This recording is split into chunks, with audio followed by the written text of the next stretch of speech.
siempre, que viene de la mente de Cristo, de mi papá que vive en mí, y Él es el que me educa a mí. Imagínate, yo sin Él estuviera perdido también. Imagínate un velo como José Luis, sin este conocimiento estuviera. Gracias a Dios que a mí fue el primero que me salvó. Y luego pues los demás hemos sido salvos. Salvos no del espíritu, salvos de esta vida, para poder vivir en salud, porque ya espiritualmente tan pronto murió, de la misma manera que Adán murió y nos entregó el pecado y todos estaban destituidos de la gloria de Dios, tan pronto murió y resucitó, quitó el pecado de todos los elegidos y quedamos salvos. Los niños nacen salvos, pero a los creyentes hay que salvarlos con la locura. ¿Y quién es creyente? Uno que es escogido. Ahora, nosotros nos toca salvarlos con la locura de la predicación del evangelio de la incircuncisión. Así que no estamos salvando a nadie espiritualmente hablando, sino salvándolo de su vida personal. Pablo le dijo a Timoteo, cuídate de ti mismo y de la doctrina, no del espíritu, porque el espíritu nunca, Satanás ahí no pudo hacer nada. David dijo, y tu cuidado guardó mi espíritu. Así que estamos en el negocio de salvar gente. Ojalá salvemos un montón esta noche, ¿verdad que sí? Que los que están ahí ya dicen un pasito más y ya. Vamos a comenzar con el Salmo 82, el verso 1 y 2 primero, y luego vamos a pasar al verso 6 y 8. Bueno, dice así la palabra del Señor. Dios está en la reunión de los dioses. En medio de los dioses, ¿qué hace?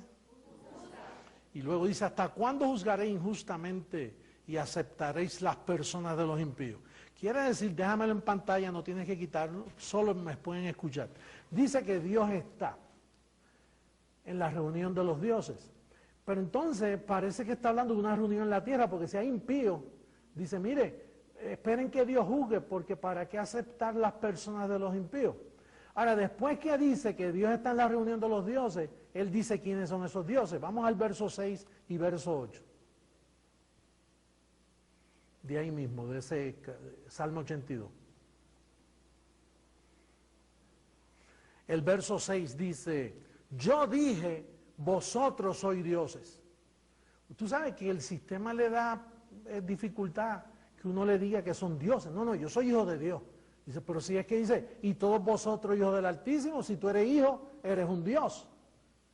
Entonces, Dios nos llama, esa es la verdadera identidad. Cuando una persona conoce esa identidad, entonces, porque ¿quién no dice que es hijo de Dios? Por el mundo entero se está diciendo, oh, yo soy hijo de Dios. Algunos dicen, yo soy hijo de María. O hija. No, hijo de Dios significa que tú eres un Dios, punto. Y si tú eres un Dios, tú tienes que reinar. Necesitas información como Dios, no como ser humano. Ahora dice, pero como hombre, ¿viste? Que le llama hombres a esos dioses. Son hombres mortales, dice, pero como hombre moriréis. Muchos de los bendecidos nuestros han muerto, ¿sí? Y son bendecidos y se van a la nube de testigos. Nosotros recibimos que no vamos a morir y que esperamos la transformación. Seguro, ¿verdad? Pero aún si alguien tuviera que pasar a la nube, se sigue educando allá, porque el espíritu nunca cesa de educarse.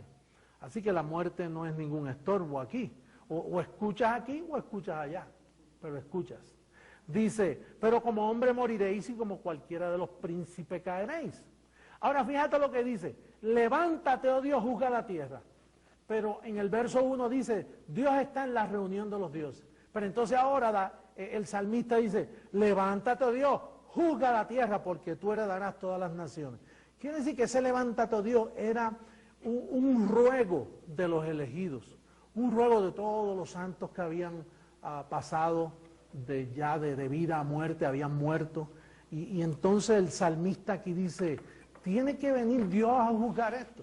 Hasta ahora nos han juzgado los católicos, nos han juzgado los evangélicos, nos han juzgado los mormones, nos han juzgado los testigos de Jehová, nos han juzgado Mahoma, nos han juzgado las religiones asiáticas.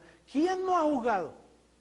Ahora, ¿cómo saber cómo Dios juzga? Porque hay que preguntar, bueno, si Él dice, levántate, Dios, juzga, porque ahí se heredan las naciones, entonces nos tenemos que preguntar, entonces, ¿cuál es ese juicio? ¿Cómo saber? Porque hemos visto tanta gente juzgándonos. El Papa juzga y todo el mundo lo respeta y aplaude, y a veces no se sabe ni lo que dice, pero la gente aplaude.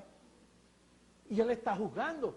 Y vemos que ese juicio no es el de Dios, porque no ha resuelto nada.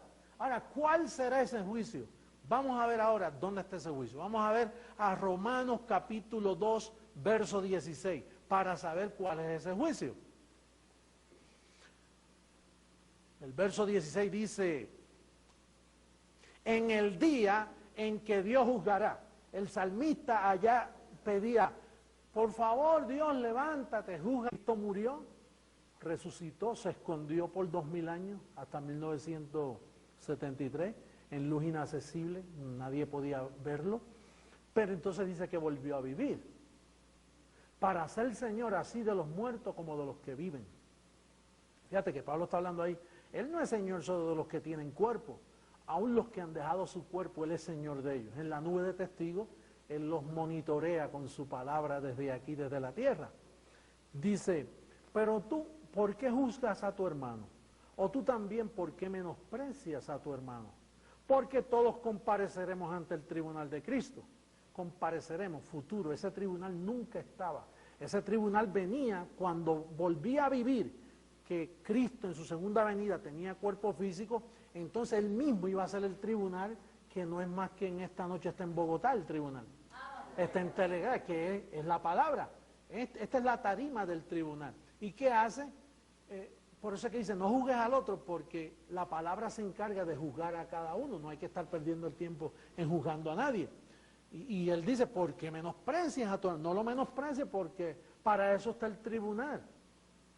Porque escrito está, vivo yo, ya está vivo. Dice el Señor que ante mí se doblará toda rodilla y toda lengua confesará a Dios. Para tú doblar las rodillas y para usar tu lengua tú tienes que ser un ser humano, tienes que tener cuerpo físico. Naturalmente, ese verso lo han leído por años y cientos de años, perdiendo el tiempo, porque hasta que Él no volviera a vivir, hasta que Él no estableciera su trono, entonces toda rodilla y toda lengua va a decir, José Luis de Jesús Miranda es Jesucristo hombre y vamos a reconocerlo. ¡Hey!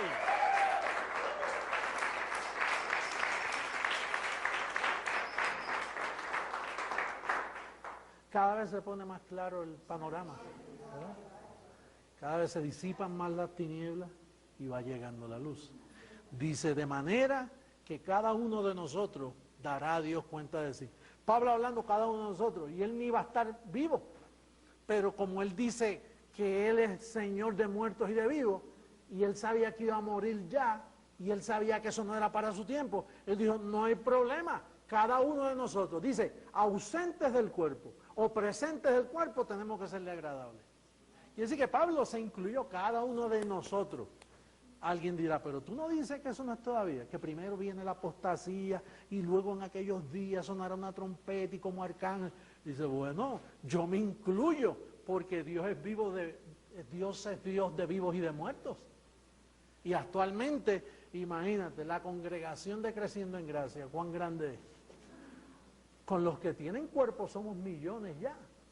Y con los que no, y con los que han muerto en 2000 años, my God, qué clase de congregación tenemos. A mí me preguntan, ¿cuántos miembros usted tiene? Bueno, si puedes contar los granitos de la arena del mar, entonces yo te digo cuántos miembros tenemos. Porque somos muchos. Bien, el próximo verso.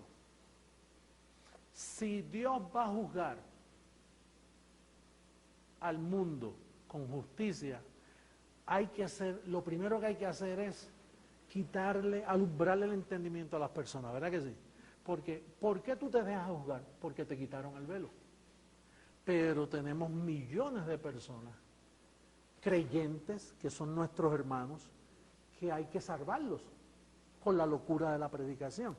Y lo que voy a hablar esta noche es una locura que ya tú entiendes un poco y yo también, pero cada vez que le explicamos, se pone más claro.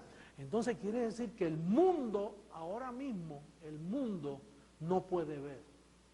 Y mira, y hablaba en la oficina con el obispo Martín y con Angelita, y decía, pero apóstoles, ¿qué le explicamos así desmenuzado? Pero es que hay un velo. Y tú le explicas explicas al familiar tuyo y le dices, mira, pero es que, mírate este verso, mira este. Y les puedes hasta callarlos. Pero no puede ser así. Porque es que él no ve, él es un ciego. Y tú piensas que ve porque tiene ojos y te saluda y habla contigo, es inteligente, es educado. Pero esto es al que Dios le dé alumbrarlo. Oye, tú tienes que considerarte un privilegiado que Dios te haya dado. Los que entienden esto son bienaventurados, por eso es que son bendecidos, porque bienaventurados son bendecidos. Entonces, mira, vamos a mirar ahora este verso, segunda carta a los Corintios, capítulo 3, verso 13 al 18. Ese es el primer paso de cómo Dios va a juzgar a la tierra y a las naciones. Dice, y no como Moisés, que ponía un velo sobre su rostro para que los hijos de Israel no fijaran la vista en el fin de aquello que había de ser abolido. ¿Había de ser qué? Abolido. ¿Y por qué todavía los judíos lo cumplen y hay adventistas del séptimo día guardando el sábado y tratando de cumplir la ley? ¿No saben ellos que él se ponía un velo sobre su rostro para que no miraran ese rostro? ¿Tú sabes cuando Moisés se lo quitaba? Cuando subía al monte. Ay, quítate eso ya, porque Dios no tiene velo. El que tiene velo son los hombres. Pero él tenía que ponerse un velo porque aquella gloria que él vivía les resplandecía el rostro. Entonces él se ponía un velo y decía, esto no va a durar, esto es la ley, esto va a pasar. Dice, pero el entendimiento de ellos se embotó. Porque hasta el día de hoy, 2000 años atrás, hasta el día de hoy, cuando leen el antiguo pacto, les queda el mismo velo no descubierto, el cual por Cristo es quitado. Entonces, ¿por qué Pablo dice hasta el día de hoy? Cuando Pablo hablaba, recuerda que Pablo llegó después de los apóstoles, después que ya habían cristianos, que él le llamó, por eso le llamó falsos hermanos a los que venían de Jerusalén. Entonces, ¿por qué si Cristo le pone fin a la ley, si Cristo muere y resucita, Pablo tenía el problema de estar tratando con aquellos creyentes de su época? Porque Pablo decía, mira, ya Moisés murió, entonces ya Moisés pasó, porque Cristo vino a ponerle fin a la ley. ¿Cómo le puso fin? Él vino a cumplir la ley. Entonces, ¿qué pasa? Que al cumplir la ley, fíjate lo que sucede, que el velo Moisés, que es un velo, se mezcla con el velo Jesús de Nazaret, porque Jesús de Nazaret le puso fin a esa ley. Entonces, Jesús de Nazaret viene a ser un velo como el mismo Moisés. Por eso es que Cristo no fue cristiano, Cristo vino a cumplir la ley. Entonces, ¿qué pasa? Que como ellos tenían la vista en el maestro, el que anduvo, el que hacía milagros, un personaje tan carismático, pues entonces ellos tenían, al mirar a Jesús de Nazaret, seguían con el mismo velo. O sea, ¿qué es lo que le sucede a nuestros hermanos mundialmente? ¿Cuál es el llamado nuestro? Tenemos que quitarle los ojos a la iglesia de Jesús de Nazaret. Porque Jesús de Nazaret quería, haciendo el bien, dando su vida, derramando sangre, para quitar y establecer un camino nuevo. El camino nuevo no se pudo establecer por 2000 años. Porque la gente, al mirar a Jesús de Nazaret, lo que están mirando es a Moisés. Porque él fue quien hizo el traspaso de lo que el mismo Moisés no pudo cumplir la ley. Él la violó también. Entonces Jesús de Nazaret, al cumplir la ley, de momento todo el que mira a Jesús de Nazaret cae en el mismo velo. Cuando usted habla de Papá Dios, ven al rubio de Galilea. Digo, si fuera rubio, porque eso no se sabe. Allí hay pocos rubios. Pero la gente tiene a Jesús de Nazaret. Por eso usted ve que el cristianismo está basado en que en Semana Santa, en Rosario, en Novenario, en la Virgen, en María. Aún María es la reina María. ¿Y eso es qué? Eso es antes de la cruz, eso sigue siendo parte del velo. El niñito Dios, como si pudiera hacer algo por la iglesia. Entonces, el trabajo nuestro es cómo quitar la gente, a las personas, enfocarles la vista en el Cristo después de la cruz. Que ese es el trabajo que estamos haciendo. Y hasta que no hagamos eso, no podemos juzgar el resto de las cosas en las vidas de ellos, porque es que no ven. Tienen un atraso de 2000 años. Y para colmo, están esperando que ese mismo Jesús que murió, retorne. Y no lo van a ver, porque ya entendemos que Juan 16:10 dice, y no me veréis más. Entonces ahora mira lo que sigue diciendo el verso 14. Pero cuando se conviertan al Señor, el velo se quitará. ¿Quién se pudo convertir al Señor en aquellos días? Pablo, Timoteo, Bernabé. Arrastraron a Bernabé, Timoteo se murió y no pudo hacer nada. Y Pablo dijo, todos me abandonaron. Pronto parto y se acaba la gracia. No hay más nada, no se puede hacer nada. Tú no ves que Moisés y Jesús de Nazaret, para colmo, Jesús de Nazaret le pone fin a Moisés y sigue siendo un velo. Y entonces, dice cuando se conviertan al Señor. ¿Y quién es el Señor? Mira lo que dice. Porque el Señor es Jesús de Nazaret. El Señor es carne. ¿Qué dice? Porque el Señor es el Espíritu. Y donde está el Espíritu del Señor, allí hay ¿qué? Libertad. ¿Hubo libertad? No, lo que hay es esclavitud. La prueba está, todas las religiones que tenemos registradas en el mundo entero. Entonces dice, bueno, cuando se conviertan al Señor, Pablo dice, eso no es ahora. Eso es cuando Él vuelva a vivir. Establezca el tribunal de Cristo, cuando entonces aparezca el Señor, entonces ellos se van a convertir al Señor. Y fíjate lo que dice, por tanto nosotros todos mirando a cara descubierta. Usted puede ver al Señor a cara descubierta estando en luz inaccesible. No, la única forma es si vuelve a vivir, toma cuerpo y entonces tú le ves. Por tanto nosotros todos mirando a cara descubierta como en un espejo la gloria del Señor, somos transformados de gloria en gloria en la misma imagen como por el Espíritu del Señor. Entonces, fíjate lo que nos muestra, estamos leyendo aquí a segunda carta a los Corintios capítulo 3, mira el capítulo 4 verso 3, ahí mismito, el verso 3. En los cuales el Dios, con letra minúscula, van a entender que es un velo, en este caso está hablando de Moisés, en los cuales el Dios de este siglo cegó el entendimiento de los incrédulos. El sistema dice que este es el diablo, el Dios es el que ciega. El que ciega aquí es Moisés y Jesús de Nazaret. Dice, para que no les resplandezca la luz del Evangelio de la gloria de Cristo, el cual es la imagen de ¿quién? De Dios. Quiere decir, ¿quién está impidiendo ahora mismo que el Evangelio de la gracia no llegue?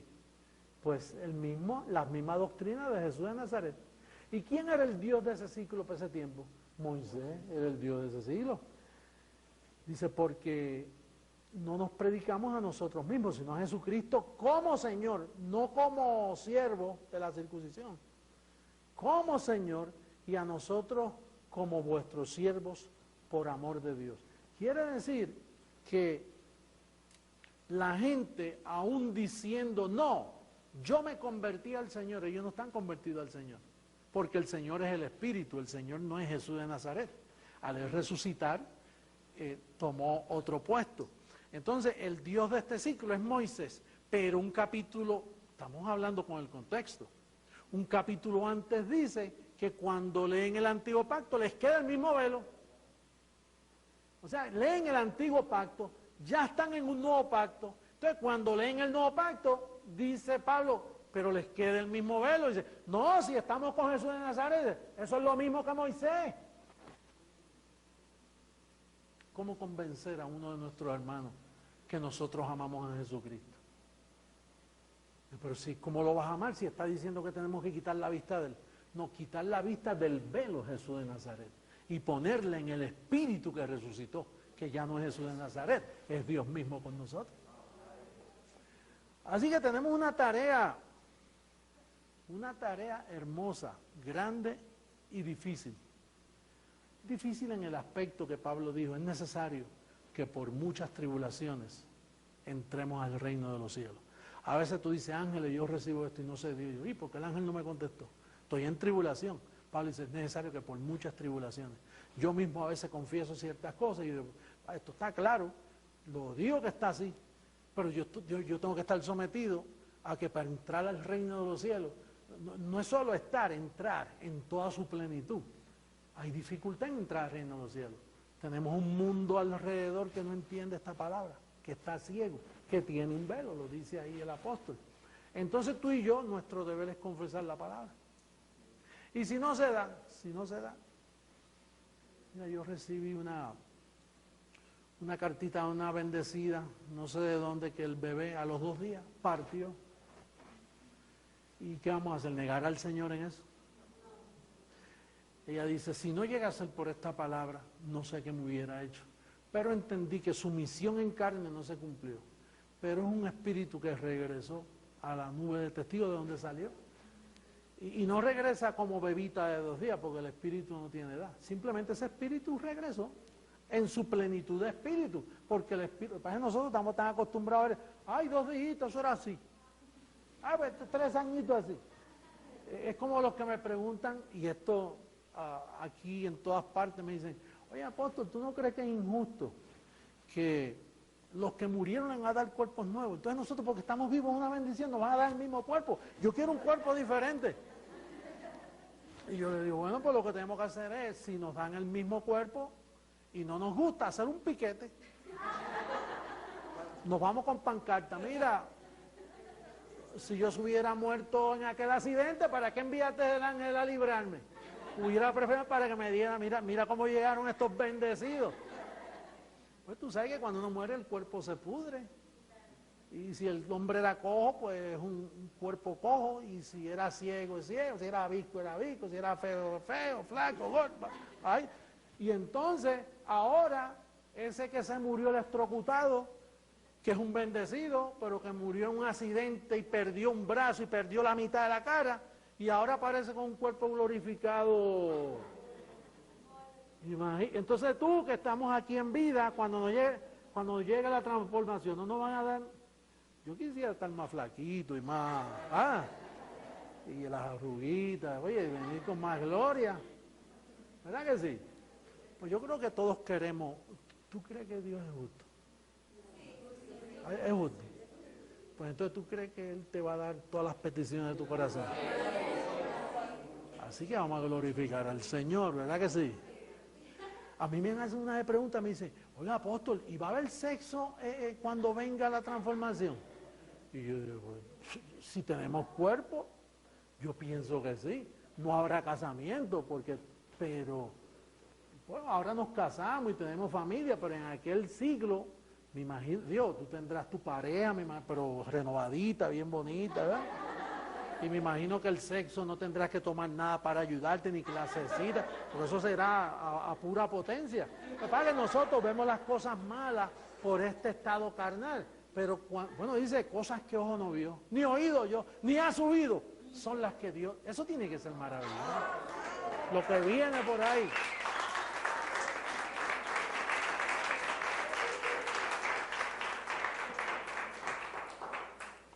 Entonces vamos a ver a Isaías para terminar 45, versos 22 y 23. Ya Isaías venía hablando de esto. 22 y 23. Por mí mismo hice juramento, de mi boca salió palabra en justicia, y no será revocada, que a mí se doblará toda rodilla y jurará toda lengua. Mira lo que está diciendo el profeta. Va a llegar un día y nosotros somos ese pueblo. Oye, qué delicado eso para mí. Dice, papá, pero yo sé que estoy representando eso. Pues prepárese. Prepárese para eso. Porque eso es palabra que no puede ser revocada. Yo voy a ver, dice toda rodilla, naturalmente de los elegidos. ¿Tú te crees que de las 100 ovejas se va a perder una? Y aún esos bendecidos que nos rechazan ahora, pentecostales, evangélicos, católicos, si aman a papá, un día van a doblar rodillas. José Luis, perdona, no entendía. ¡Oh, Padre!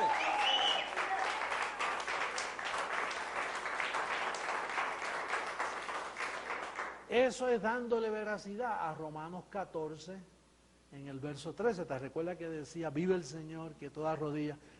Pablo lo que hacía era usando lo que dijo Isaías miles de años atrás.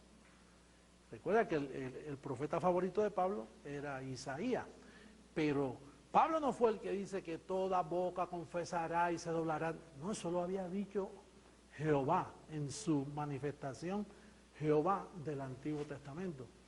Entonces Pablo ahora lo repite en el Nuevo Testamento y dice, no es para mí, no es para Jesús de Nazaret, es para el otro, ese otro que viene. Lo verán cara a cara descubierta. Oye, y yo no uso velo. ¿Sabe por qué? Porque lo mío no va a ser abolido. Lo mío es la última barajita que Dios sacó. Este es ejecutar el plan de Dios sobre toda la tierra. Y yo exhorto ahora a mis bendecidos que me están escuchando, esos que nos juzgan, te amamos. No nos vas a hacer daño con tus juicios ni con cosas que ya, porque tarde o temprano tú también vas a doblar rodillas, bendecido. Tarde o temprano tú vas a decir, esta es la verdad, no puedo más con ella, he estado equivocado. Así que te damos la bienvenida al reino de los cielos. Le damos la bienvenida a todos. Yo digo que, yo tengo una petición. Yo digo que Colombia va a ser, usted sabe que el Hijo del Hombre viene a gobernar naciones y a regir las naciones. Mi petición es que me entreguen a Colombia primero.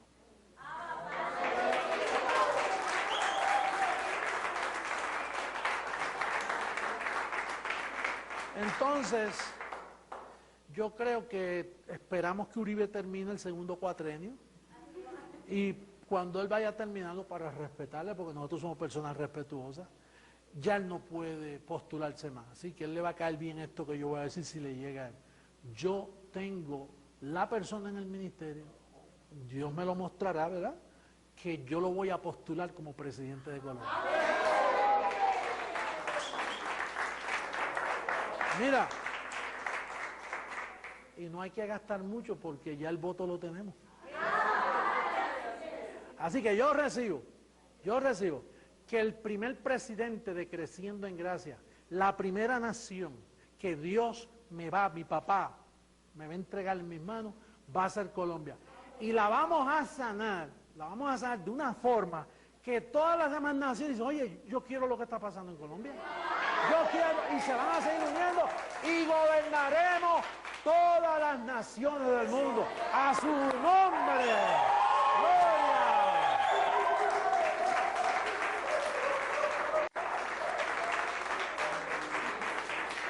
Miami, bendecido con toda bendición.